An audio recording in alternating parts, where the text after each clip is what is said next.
This first one, we wanted to talk about what's working on the channel right now. Yeah. So what have you seen to be the top performing tactic or strategy on the channel right now? Thought leader ads. Absolutely. It was always going to be thought leader ads because everyone's talking about them because they work really well. And for what people who don't know what thought leader ads are, just define them for us. So in the past, if you were running LinkedIn ads, you had to run them from your brand account. So for us, that would be from the Winbox account. And that is typically how social networks operate, right? You think about Meta, you think about TikTok, it's all from the brand accounts. And LinkedIn, I don't know whether they realized it when they did it, how seismic this change was going to be, but they made it possible to put ad spend behind individuals' posts. And that's basically what we mean when we say a thought leader ad. So that rather than running an ad from the Winbox account, you're going to get Mark to post something and you're going to put, £1,000 a month or something behind his posts. And it's an extremely effective ad format.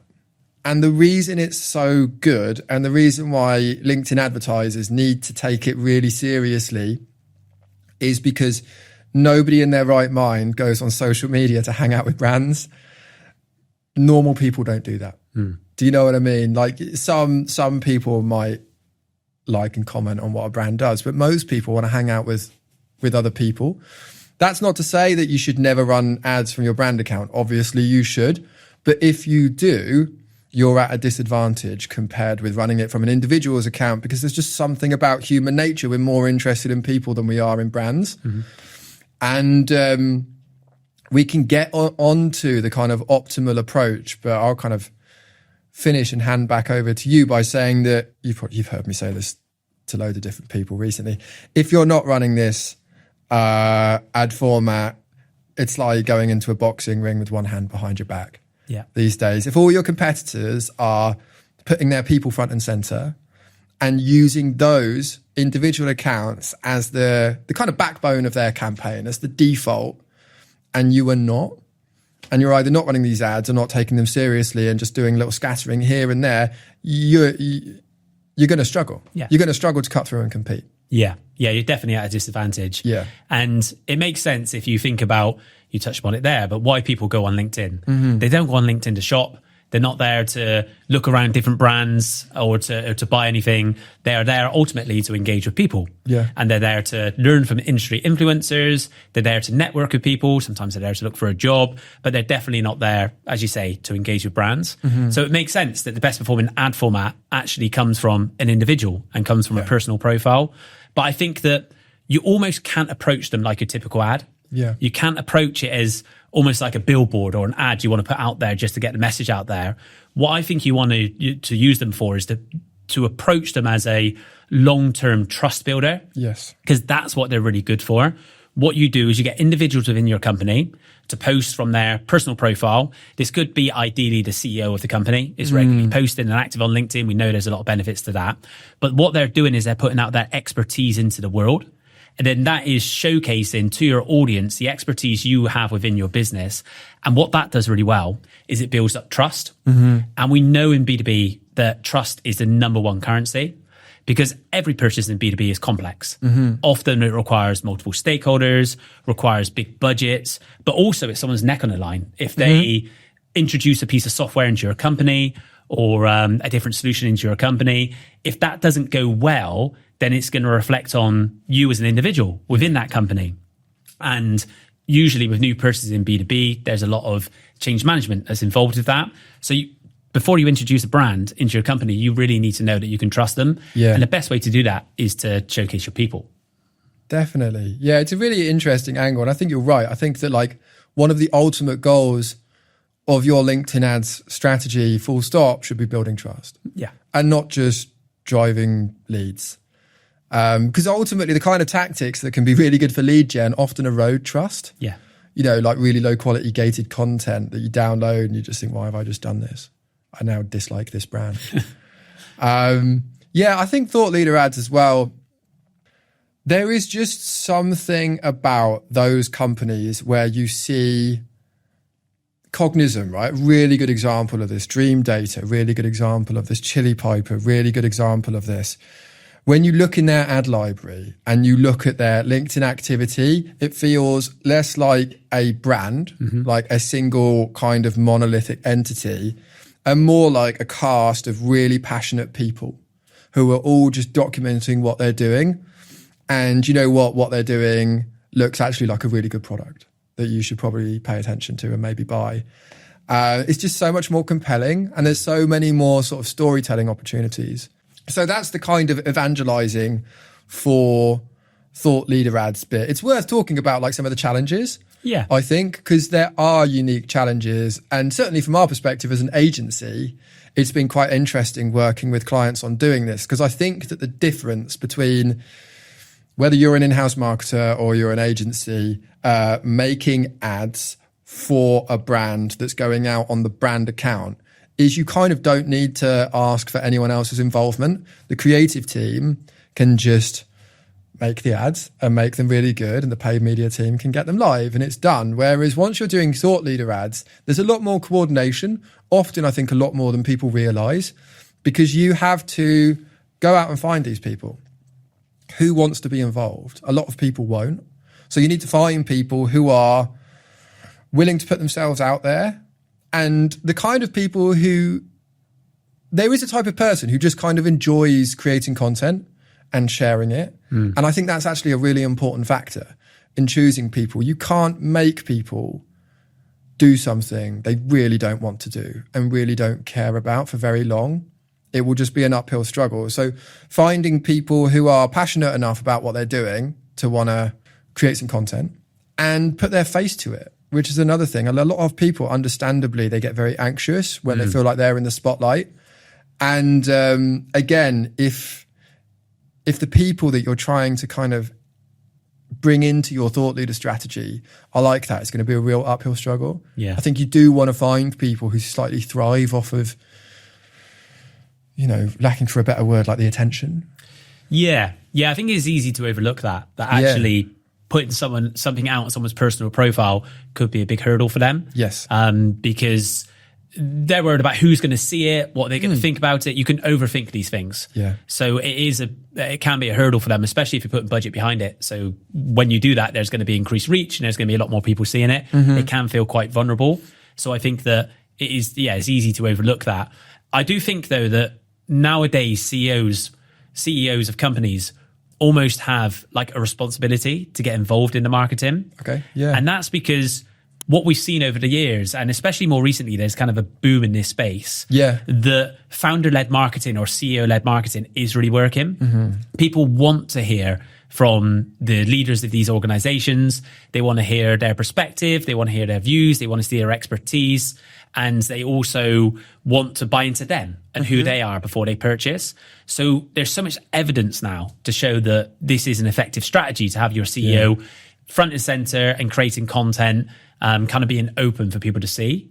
Yeah. And with thought leader ads, now we have the ability to boost those posts and boost that content to your ideal ICP consistently.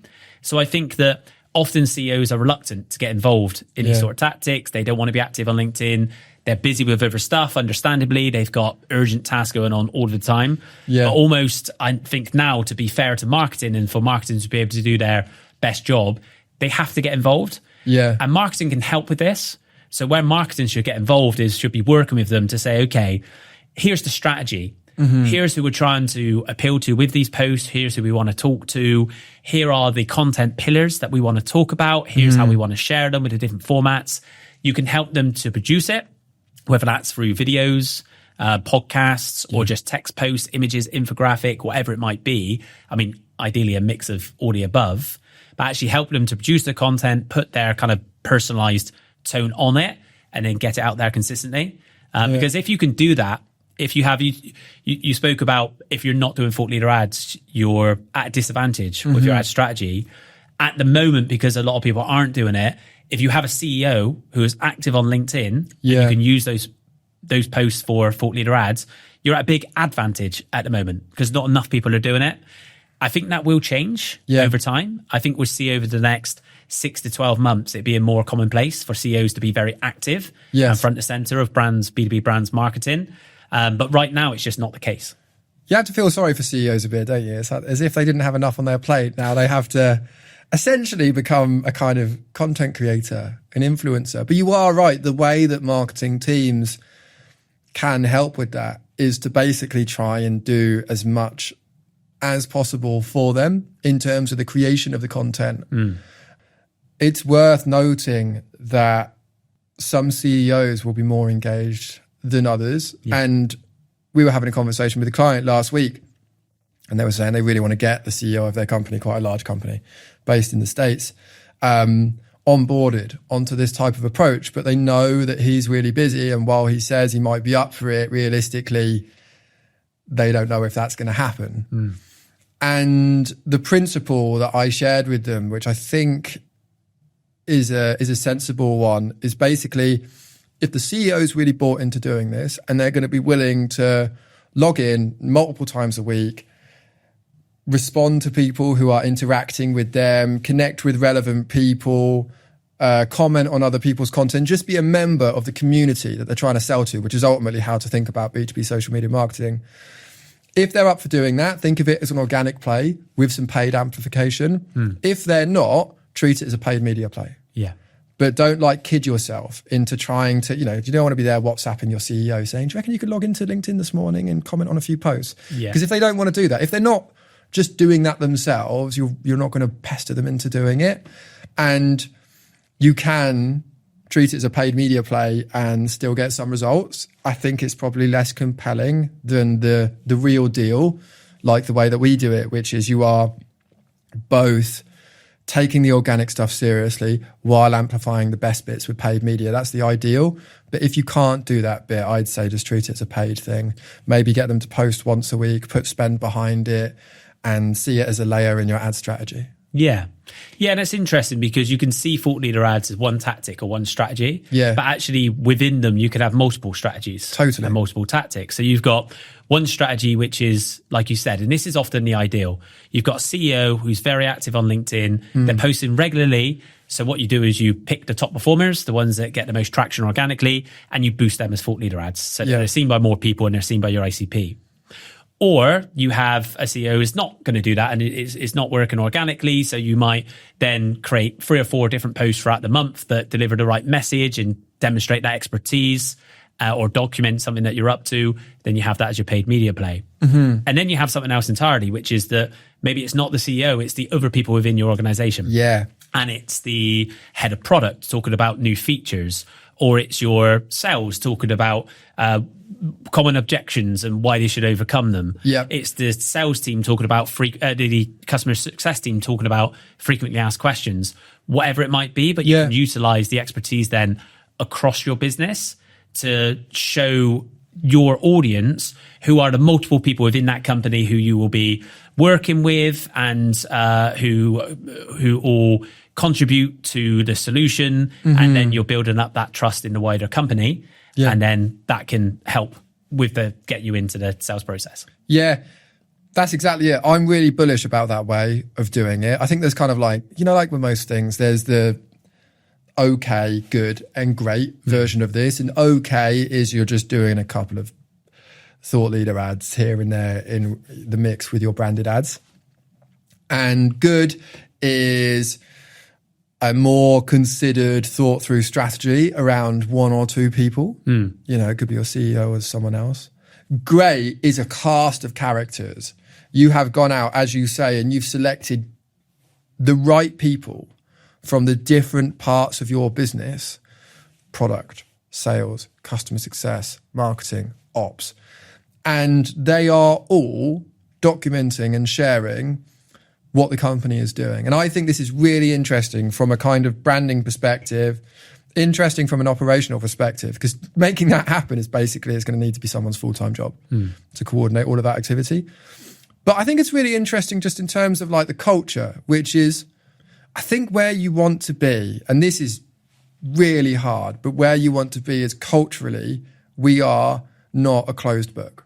We are an open book. We share and document what we're doing with the world, because what we're doing is important and interesting and cool. Yeah. And it might help people decide to buy from us over someone else. So I think that's the kind of the best version of this. I honestly don't think there's that many companies that are doing this. As I said, I think Cognizant, Dream Data, and Chili Piper are pretty close to this. And I always follow those guys and watch what they're doing. So I think they're the best at it. But it's a mindset. Do you know what I mean? I'm still trying to develop that mindset in terms of what we do with Winbox, which is just to always be thinking about, what did I do today? And where's the content in that? Where's the story in that? Where's the angle, the insight? And it's a kind of muscle that you have to build, I think. Yeah, and also what we're talking about so far is boost and post from your own internal creators or your own employees. There's a whole nother side to this as well, which is publishing third parties posts. Definitely. People who are talking about your brand and saying good things about it, testimonials, or it might be that you're hosting an event and it's the speaker at the event, and actually then boosting their posts to expose them to your audience and pass on that kind of trust and those brand affiliations with your own brand. Yeah. And I noticed in an account the other day, just on Friday actually, and a new tab in beta called Partnerships. And basically what that is that you click on the Partnerships tab and it's just a list of all of the LinkedIn posts that have happened recently that have mentioned your brand name.